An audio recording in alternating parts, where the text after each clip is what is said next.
on the other one, you bastard! Brought to you by supporters who probably have better taste than this schmuck.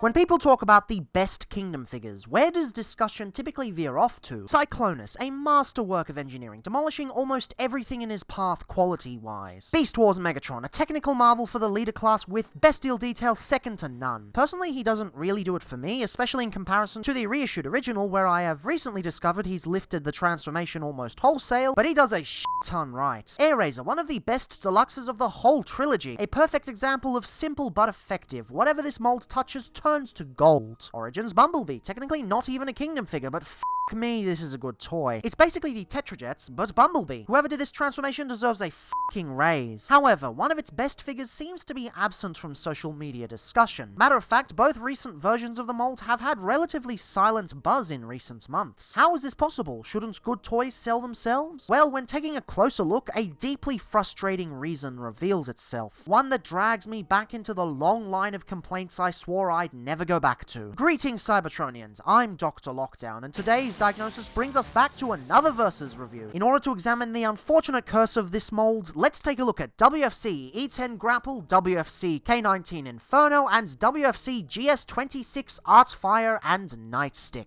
Now, certain molds are designed to get reused time and time again. Sure, it's common practice for every figure on the planet to get some sort of repaint or retool these days, but on top of that, you've got the obvious Seekers, the obvious Duos, the obvious why the f***s. Grapple is one of these fine fellows, so it's important to get him 100% right out the gate. If the Tetrajet mold had been a travesty, they wouldn't have made 11 of the buggers shortly after, and people would have eventually just lost interest, which in some respects is what happened to the Earthrise version. Yes, not even G1 accuracy can save you, old chum. How it pains me to see you like this. You could have been amazing. Unfortunately for this old truck here, there's one small problem. The line itself. Now, I'm not going to barrage you with my complaints about Earthrise. God knows I've done it time, and time, and time, and time again. To make a long story TLDR, they really didn't put their best foot forward with the engineering in comparison to both Siege and Kingdom, and people just ate that shit up at the time because, oh look, 80s nostalgia. That curse can somewhat be seen with this truck mode, but as is the case with most Earthrise vehicle modes, it's somewhat lessened at this stage. For all my gripes with the line, it did have some killer alt modes, and this is almost no exception. Right out the gate, they've gone for the Toon silhouette pushed through a heavy greeblification filter. It's definitely boxier than the realistic toy look, or even the Masterpiece, which heavily mimics the actual truck. Towards the back, you can sort of easily tell that it's secretly a bunch of robot legs and arms tucked away almost haphazardly,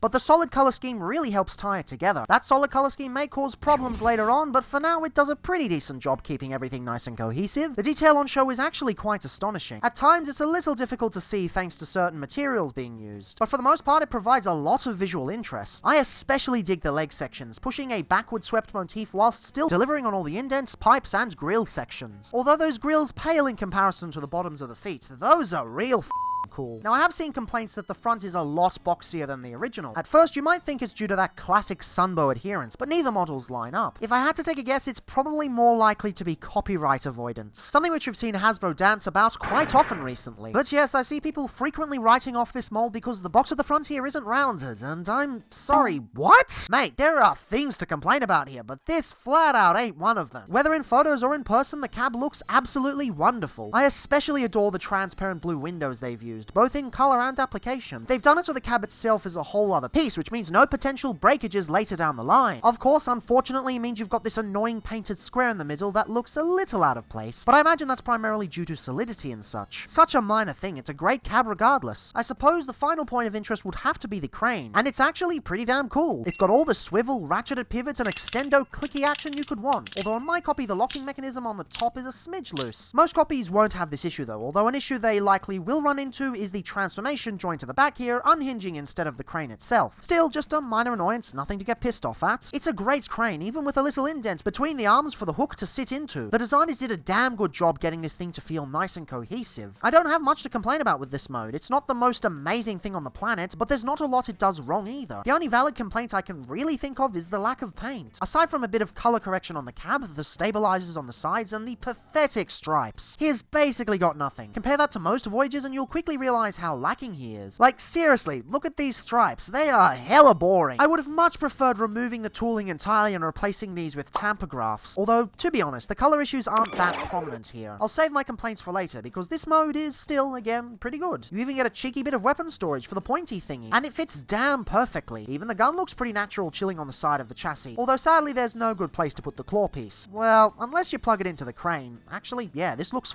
rad. It's also fully compatible with Earthrise ramp pieces. Finally, a use for the ramp masters that isn't dog shit. So ultimately, this mode isn't the best vehicle of the line, but it does a pretty good job. That said, with the lack of color, it does end up feeling a bit unfinished. If only there was a way to take those criticisms and fix them in a later release. Gee, I wonder. Inferno is essentially Grapple in red with an updated crane system, swapping it out for a ladder. And before you ask, no, this doesn't change the dimensions. They both retain the same height, even with this change, which is, to be honest, rather undersized. Yeah, he's out of scale. If that bothers you, bail out and track down the classics version. Doesn't bother me though, so right off the bat, I think it's basically on the same level. They've essentially swapped out the color palettes, and most of the changes in tooling aren't really visible between the two anyway. If we take a look at the one visible change though, well, I'm sorry to say, but this feels like a downgrade. Apologies, but to me, this ladder feels a bit too plain for my taste. You can take the shoulder cannon and add it to the end to make it look a bit better, but even then I think the claw functionality is much more fun. And yes, this is parts forming, but it's entirely optional and is to do with the weapons anyway, so I'd hardly put it in the same category as horrible face over here. Ultimately though, in this faux silver plastic, it just looks boring. Not even the spiky bits fit in properly, which is fine, it's just weapon storage, but that was a pretty cool pass of the original. I will say though, the blast effect compatibility is pretty neat, something which Artfire makes full use of later on. Not sure why this part of the back here is blast effect compatible though. It's an oddity that appears on all three versions, definitely a weird inclusion if you ask me. So unfortunately, the ladder is a step below.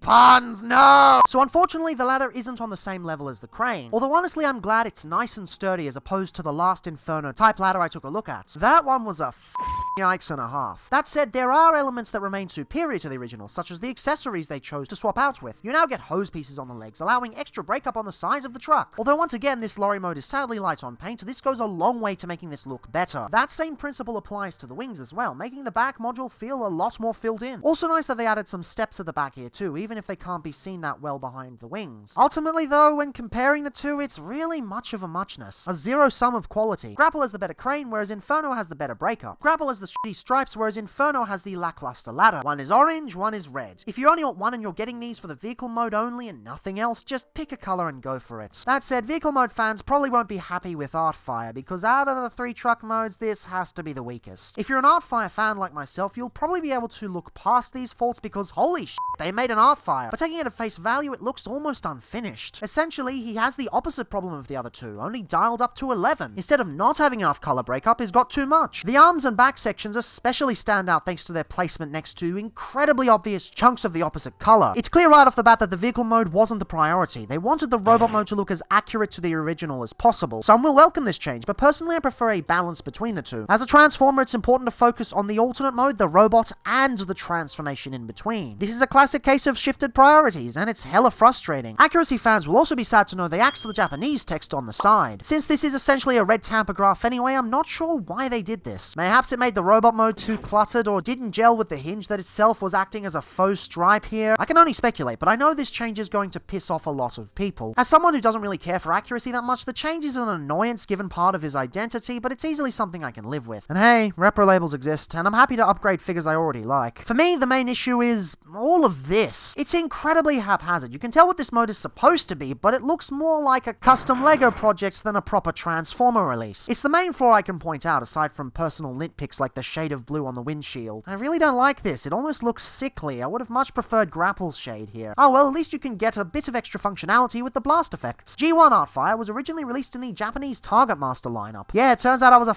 idiot back in last year's Legendary Marathon. He's not from Diaclone at all. Don't listen to me. This is why I'm one of the worst Transformers reviewers on the platform. Turn off this video, unsubscribe, leave a thumbs down, block me on social media, and go watch Scott the Woz instead. For those unfortunately remaining, here's the lowdown. This release incorporates his Target Master from the classic lineup, Nightstick. Jesus, wait till Cyclonus hears about this two-timing. I'll discuss Nightstick in detail later on, but for now, this set blesses us with 4 blast effects. We've got 2 of the Fire Drive type, fitting as Nightstick is a redeco of Fire Drive. and 2 of the aimless type. All 4 of these are done in a magnificent transparent light blue plastic, and the latter 2 work especially well for the water gun. If you're willing to split them up, you can share them with Inferno too. Still waiting on these to make a proper return though. We've been dealing with the same old Siege designs for 3 years now. We need some new molds here, packaged with far more popular releases. Really hope Blast Effects don't get the boot in Legacy. So out of the box, the play factor is much greater with Artfire in this mode, but again, it just doesn't look as good. Grapple and Inferno are both pretty decent haulers, but Artfire seems like a step below. Again with the pun. I still wouldn't consider him a bad truck though, just one that's slightly below average. Ultimately, if I were following the traditional versus scoring system, the first 2 would tie with a point each for vehicle mode, whilst Artfire would miss out on this. However, this video isn't going to be your traditional versus review. Something's most certainly afoot here, so it's important to take a step back and take a broad look at things. The transformation is, of course, pretty identical across all 3, so I don't really need to show each of the 3 individually. There are a few differences here and there, but for the most part, it's much of a muchness. First thing you want to do is lift this section up so that you can bring the arms up like that on that. Rotate the arms around, they unclip and they clip into the sides there. Rotate around and rotate the fists out like so. Bada bing, bada boom. And then these sections just untab from there. Come on. Yep.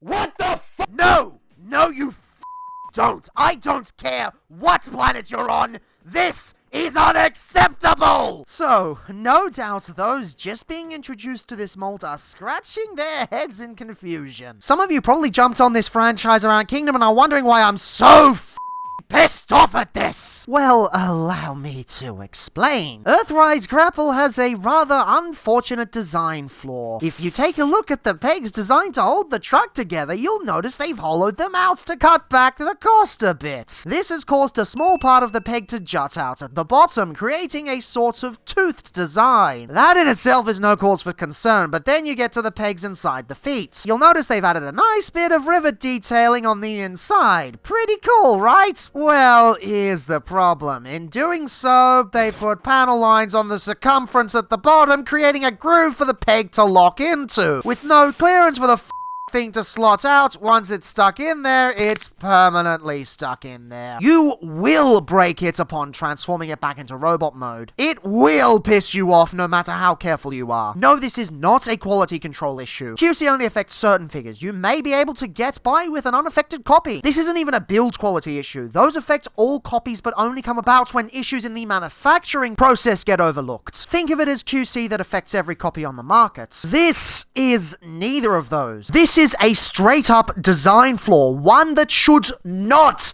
have been missed in the design phase. You can see with Inferno and Artfire that they fixed the issue later down the line, shortening the peg and filling it in fully. It shows you that this issue came about because they kept trying to slash the budget on Grapple here, probably to push higher profit margins. This, dear fellow, is completely and unequivocally unacceptable, and has left me with a figure that is basically unusable.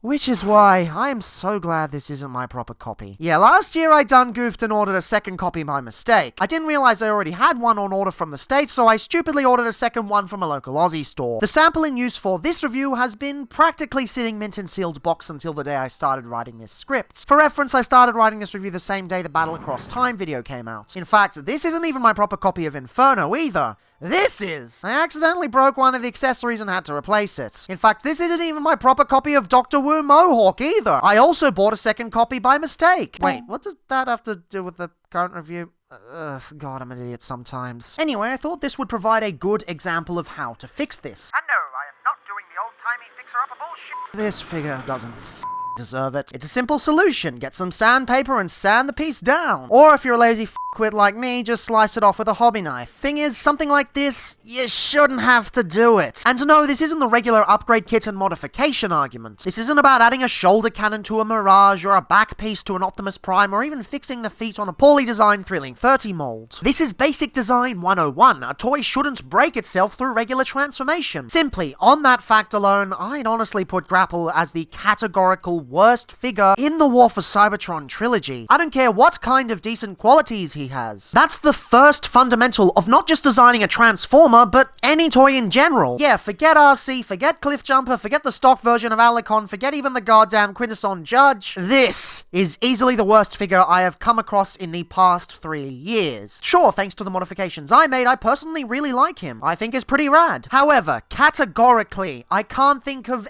anything else that pulls off something like this, and consequently anything else that better fits the role of the most unacceptable toy in mainline. This design is an absolute travesty, and the fact it so frequently gets overlooked is baffling. All the scoring systems going forward, Grapple has instantly been disqualified from the matchup. Now that that rant's out of the way, I do have to say that aside from that fault, it is a really fun transformation. And if you get the other two that have fixed the flaw entirely, well, you're gonna have a great time converting it. It's one of those effortlessly clever transformations that Siege and Kingdom is known for. If anything, it feels out of place in Earthrise. But, of course, you can't ignore the fault on Grapple unless you go ahead and fix it, so I'm not excusing him at all. Grapple can get but the other two, yeah, they're pretty good. Of course, I can't demonstrate the transformation with the original copy, so I am going to have to display it with this one. There are some slight differences, which I'll get into, but for the most part, it's the same thing. First thing you want to do is push the hook into the back there. Now, I have installed a gap filler on the crane here, so that opens up and pushes inwards, and then you close that up. Not something I really cared about. I got the gap fillers for other parts, but it's just something that you probably won't have to deal with on your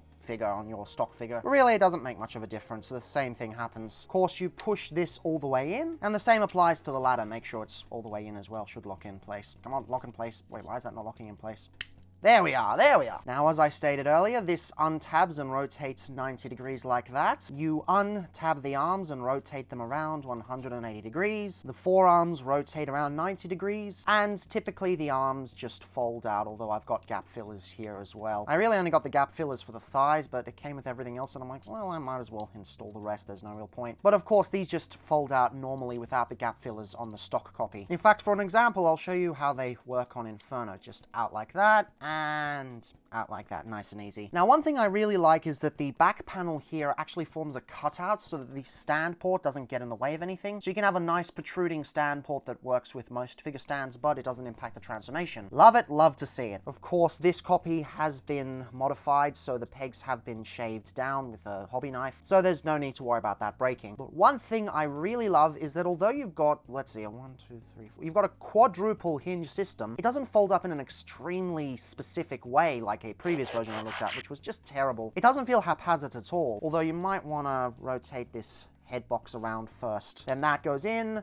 that goes down, that all plugs together nice and solidly there, and then the head clips on the top like so. That is super satisfying. You know, a far cry from a previous example. Looks like this is on a triple hinge, but this stuff is just the ankle here, so you just want to use the double hinge and it locks into place there. Wonderfully satisfying as well. Now with this section, what you want to do is rotate it around and fold it down, because it lines up perfectly like so. I mean, you can rotate it backwards like that and put it back like that, but it just kind of seems like there's a bit of more of a gap there. So if you do it like this, you've also got the crane arm folding in and everything looks a bit cleaner. Unfortunately, with Inferno, if you try to bring it around towards the back, it's just not going to fit there. It doesn't go all the way because of this protrusion here. Bit of an unfortunate oversight, I say. So unfortunately, you have to bring it all the way back. You can see it's angled there towards the front, and this is the back part, and it all folds down like that. And there's this unsightly gap there. I don't like that, but it is what it is. It is a retool. And while on the topic, the funny thing is you don't have to take the gun off during transformation. It literally just rotates downwards like that. Wonderful. And while I'm here as well,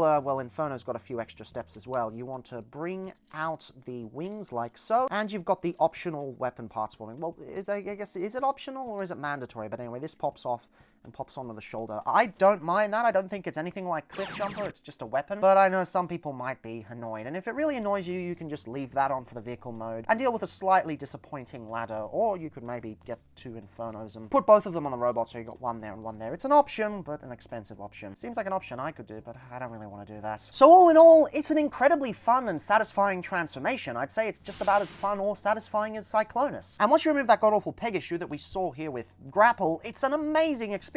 One of the best transformations in the whole trilogy and they've had to ruin this shit. Also, something to add in recently, I know people have been saying that you can move this to the side and push it out so that it slides across like that, but I would not recommend doing that because that is actually pulling it out of the mushroom peg. As you can see with Grapple's indent in his vehicle mode for the crane arm, it's not something it's designed to do. It's meant to sit in the middle like the G1 cartoon and the G1 toy. You're pulling it out of the mushroom peg in the process, and the whole thing is essentially breaking itself over time. You're breaking down the plastic. I don't recommend it. But either way, fantastic transformation that just had to get ruined by this design flaw. You hate to see it, but at least the later versions don't have that problem. Yippee! Now, right off the bat, Grapple has already lost the battle. Pulling a ridiculous stunt like that is cause enough for disqualification. That said, even if hypothetically he released without that issue, he'd still lose the matchup because... what the f*** am I looking at? Okay, here's the thing. Some Sunbow designs work really well in plastic form. Cyclonus is a great example of this. And with the awesome engineering to back it up, he's able to take his place as a masterpiece in mainline. I mean figuratively, of course. I'm not here to get into the mini masterpiece debate today. Certain designs, however, need a lot of work, such as matte finishes and extremely precise molding. Elements that don't really work in a mainline release. Here's the thing about orange, especially bright orange. It's an incredibly gaudy color. You really can't just slap it across the entire body willy-nilly. There needs to be breakup. Unfortunately, Hashtag chose the wrong type of design to go all out with, the Sunbow bullshit, because this looks incredibly ugly. I mean, sure, you've got a bit of black on the waist and the thighs, but the rest is just an endless sea of punches to your eyes. Ironically, this ends up being more of a solar storm than the actual solar storm Grapple that came out a decade prior. There's so much detail on show, but I can't focus on any of it without getting legitimately dizzy. It's a barrage of pain on the eyes, and it would have been so easy to avoid. A bit of paint on the shins, a bit on the shoulders, and here's an idea. Maybe cast the head in black. Why the f***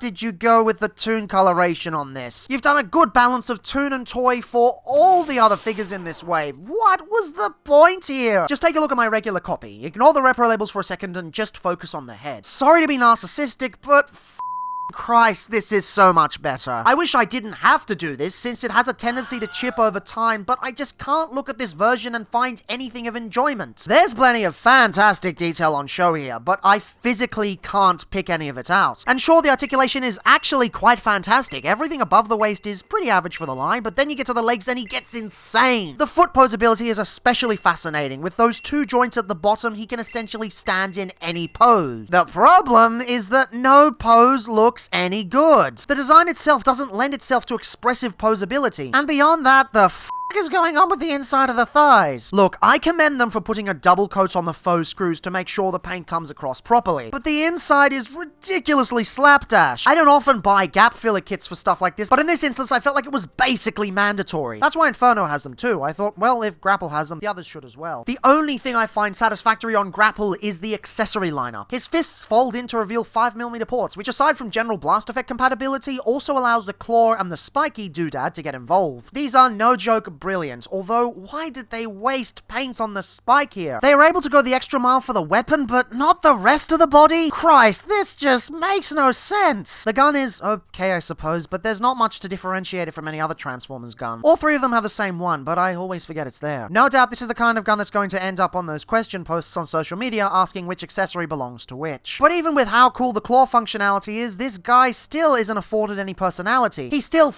needs paint. But even then, I could hypothetically recommend this guy to people if they happen to be really into the G1 cartoon, but as covered earlier, he literally breaks himself without necessary modification. With that one flaw, any goodwill I had for this figure dried up instantly. The engineers probably put a lot of work into it, but everyone else decided to slash the budget for this figure into a fraction of what it was initially. And no, the choices weren't made to be primarily toon accurate. If anything on this toy was primarily to do that, they wouldn't have cut the budget from the pegs. Not even the goddamn windshield wipers are painted. How corporate do you have to be to not even bother with those? Grapple is a joke, and not even a good one at that. He's an insult to anyone who was in on this trilogy. Overpacked to try and afford Hasbro greater turnover, and ultimately condemned to a life of shelf warming, the likes of which the franchise hasn't seen since the second wave of Siege Micromasters. Now, of course, orange is a color that can easily become gaudy when used in quantities far too high, but red doesn't have this issue. You can slather as much of it over a robot as you want, and nobody will mind. So, right off the bat, Inferno is faring doing much better. Now that the color choice isn't so baffling, you can actually see most of the detail. The paneling on the shoulder actually looks pretty rad now, and you can finally notice all the mechanical indents on the forearms and the biceps. You can finally properly see the really well-designed shoulder joints, featuring an upward curve in the universal joints, which allows the shoulder to look natural in any pose. And whilst here, damn, they even added detail on the transformation hinges. Talk about attention to detail that just didn't come through on the previous version. The same principle applies to the legs, with a whole lot of greebles finally shining through on the shins. When combined with the hose add-ons on the side, these end up carrying some really cool detail. Of course, the thighs look a little plain, but that only applies to this particular copy. Inferno number 2 got hit with the old QC hammer and unfortunately lacks the appropriate paint in this area. You can see how it's supposed to look on my original copy, although that one has gap fillers, so I tend to not want to use this for review purposes. It's a shame though, because I really wanted to show how they've improved with the god-awful paint application since Grapple. Since the whole thing is sprayed in one fell swoop, you never got that haphazard nonsense here. Unfortunately, I can't show that since one copy has covered it with gap fillers and the other is missing the paint altogether, but just take my word for it. Of course, being able to see the mechanical detail for once isn't the only main improvement. Oh no. You've also got a much higher level of paint throughout the body. The head is a given, not just retooled, but also covered in a wonderful matte black finish. Seriously, one small fix was all it took for old Grapple over here. Well, that and the peg conundrum. It doesn't just stop there though. You've now got extra paint on the shoulders and they finally picked out the windshield wipers. Unfortunately, something had to give. The stabilizers are no longer silver, remaining in their black plastic form. But if I'm being honest, who the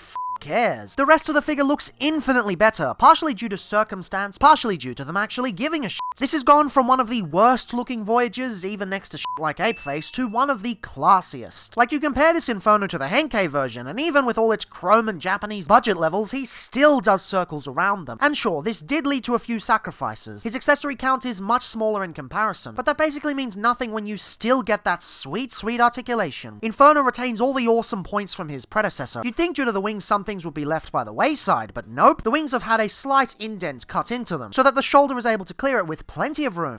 Me, that's super subtle yet absurdly clever. And sure, these aren't white like the toy or tune, but who the cares? I'ma say it, this is one of the best robot modes in the line. And possibly the trilogy. I'm sick and tired of people ignoring this fellow, even if some of it's justified due to how good the rest of the bots in this line are. Of course, Artfire is a pretty resplendent bot in terms of design. The design is super clean, so he has the potential to outclass Inferno in every single way. And believe me, he gets pretty damn close, but alas, he just falls a bit short. Well, he falls short of being better. Ultimately, I'd say they're on par. As such, this is a killer robot mode. You can tell that they played around a bit more with the select budget to give this guy the best paint out of the three. The chest retains the windshield wipers, but also brings back the light segmentation that Inferno sadly painted over. Don't know why they did that, probably a stylistic choice as opposed to a budgetary one. I also think the windows look a lot better in this mode. The sickly quality seems to be diminished when placed in the context of the full torso. Moving a bit to the side, sadly you no longer get the silver accent around the 5mm ports, but they make up for this with something that I think is far better: black accents on the front. This really brings to life the shoulder and distracts from an issue that I'll get to later on. Moving down to the legs, the thighs basically do what Grapple does, only not completely terrible. The red paint isn't extremely clean on the inside, but at least you can't see the base color peeking through on the sides. From almost every angle it gives the illusion of being clean and crisp, and from the outside it's actually clean and crisp. Plus I think these have been painted in matte black paint for the sake of color correction, which if so,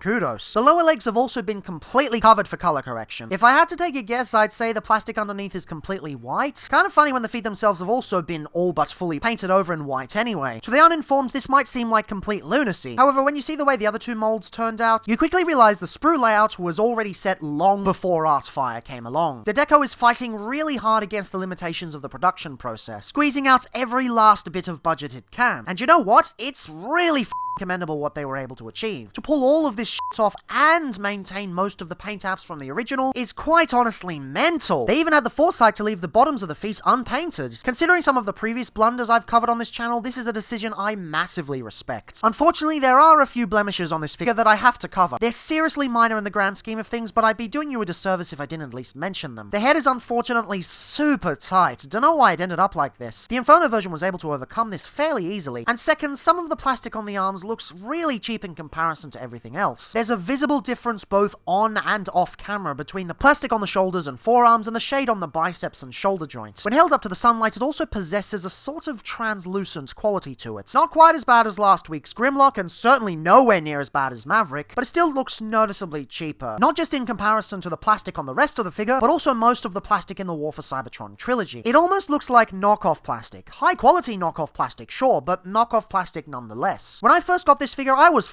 pissed at this, but in the weeks since, it's fine. Honestly, it does nothing to hinder the enjoyment of the figure. He's still painted better than either of the other two, and he still retains the truly top-tier articulation. Ultimately, thanks to the arm frustrations, I think he remains on par with Inferno in terms of robot mode. Unfortunately, when you consider the vehicle mode sacrifices made to get this to work, a lot of those comparisons quickly shift. However, there's one final piece of the puzzle that ties everything together. Siege Target Masters are a fairly simple bunch, endlessly interchangeable in their mediocrity with identical functionality between them. Sure, there was plenty of variety outside the traditional system, for better or for worse, but as far as the regular Target Masters went, they were pretty meh. They're a little chunkier than your average Legion figure, have somewhat lacking gun-holding functionality, transform identically, and end up as easily forgettable gun modes. I was going to do a review on them for the Legendary Marathon, but after writing this video, I think I might axe that from the lineup. There's just nothing interesting to talk about them. They're Target Masters, designed to clog up shelves with cheap figures just so Hasbro can claim they're serving a certain demographic. In fact, just consider those last few sentences my de facto mini-review of all those sorts of figures. Anyway, Fire Drive was no exception, with lots of detail to be sure, but none of it visible. I always found it pretty sad that the gun mode was less convincing than many that came out in G1. Sure, those had to deal with parts forming, but come on, this is just sad. So logically, Nightstick should be the same, right? Well, in a near impossible twist of fate, he actually looks pretty neat. I don't know how a simple palette swap managed to create such a visible difference, but for some weird reason, I'm able to properly see all the detail now. In this plastic, I can see the vents on the chest, the armor on the forearms, the Megatron-style leg shells. It's surprisingly breathtaking for such a small figure. Of course, he lacks all the paint the other versions have, but they're able to make up for it with extra paint on the main body, so honestly, I think it's a worthy sacrifice. I still wouldn't consider it the best version of the mold. That honor goes to Netflix Megatron's Pinpointer, but it's a hella neat little guy. It's one of the few times I've gotten one of these and have actually had fun with it. But of course, when it comes to accessories, nothing beats the blast effects. These things offer so much playability with this set. It's always cool to mix and match blast effects from different sets, but honestly, there's something special about having them already included in the box. The release becomes its own experience as opposed to just another toy. Artfire may have flaws that the other two don't have, especially in its truck mode, but once you put the whole package together, it really starts to make sense. Inferno may be the best individual figure, but Artfire most certainly makes up for it when you examine the bigger picture. So, with everyone finally covered, who's really the best? Well, I think the worst is pretty easy to discern. Hypothetically, if Grapple didn't have the peg issue, I could probably afford him a mediocre 3 out of 5. The robot mode is 80% of the time a great big slab of nothing, and 20% of the time literally headache-inducing. Not figuratively, literally. That said, the vehicle mode is pretty neat. He doesn't quite hold a candle to the other alt modes in Earthrise, but he'll do. However, there's one single fact that applies to every single Transformer ever released, as well as every Transformer that will be released in the future. Whether official or third party, basic transformation should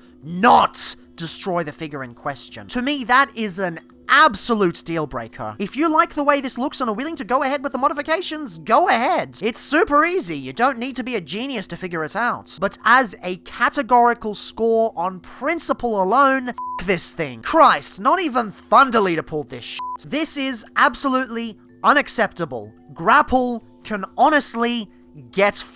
So, that leaves us with Inferno and Artfire, and honestly, through the process of writing this script, my opinion has shifted quite a bit. Initially, I was pretty disappointed with Artfire, especially with the vehicle mode. He felt like an incredibly stupid case of warped priorities, and in some respects, he still is that. That being said, whilst Inferno works as a basic robot, Artfire works as a complete set. Anything lower than a full score for either of them, taking everything into account, would be an absolute travesty of a review practice. I don't think I can give either of these the win here. They're both fantastic in their own ways. If you prefer one over the other, I can't think of a reason why you should need to reconsider. Just pick what you prefer or pick what's easier to obtain and go for it. In fact, please do, because these guys really need it. Truth be told, this Versus review isn't about determining what the best version is. It's about shedding light on a tragic oversight. Bringing it back to the opening argument, no one seems to talk about either of these. Inferno barely gets brought up in discussions about the best Kingdom figure. He is absolutely worth every penny and deserving of a spot in nearly everyone's collections, but people seem to remain silent on him. Then we have Artfire, who despite being a character with a cult following is getting less coverage than some of the earlier selects. I've seen more discussion about Red Swoop than I have of this fellow here. I've got to ask myself, what the f*** is going on? Why does nobody relish in the brilliance of this design? It's simple. Grapple has cursed the mold. When Cyberverse dropped its first season, nothing really stood out in the grand scheme of things. It was a definite step up from previous cartoons, but it treaded a lot of ground previously covered in better shows. Cut to a few years later with Season 3 and things were vastly different. With a shift to darker storylines, more character-based stories, and proper stakes, it's considered to some as one of the best arcs in Transformers history. And nobody cared. The show had already made its first impression. It was far too late. Whether it struck a chord with children remains to be seen, but whether it struck a chord with the greater fandom is obvious. It didn't. The same principle applies here. Inferno and Artfire are amazing, but Grapple was so poorly received that there's just no goodwill left. He was trashed online, which led to him shell-forming, which was exacerbated by the fact that Voyager distribution changed, leading to 3 Voyagers per box. That is 2 Grapples and 1 Starscream, which caused him to shell-form even more, which led to even more poor reception. It was a constant feedback loop that basically set in stone this mold's perception long before it had a chance to put things right. It doesn't matter that the latter 2 fixed the issue and had far superior paints. At this point, that ship has sailed. Sure, I can do a video covering these guys and advocating for a purchase of them, but I'm only one person. I can only do so much. As far as the fandom goes, its mind has already been made up. With the current sales trajectory, I'd be incredibly shocked if we ever managed to get a hauler out of this. Hyped as sure, but definitely shocked. So in the end, Grapple exists as a cautionary tale. A lot of the time, perception can change when something outdoes the original, but in some cases, the original ends up so bad that it remains a lost cause. So ultimately, remember this. Whatever you plan to do, you only get one first impression. So, make it count, Cybertronians. Make it count. Yes, I know I went back to Earthrise when I promised I was done, but I'm sorry. It's one thing when a toy is so bad it ruins its own reputation, but affecting the sales of others long after production of the original had stopped, something like that had to be discussed. I'm sorry, but I just had to get this off my chest. It's fine now. We can stop punching the rotten bones of the Equus. We can finally move on to better and brighter things. I said better and brighter things. No, I'm not doing it. F*** off!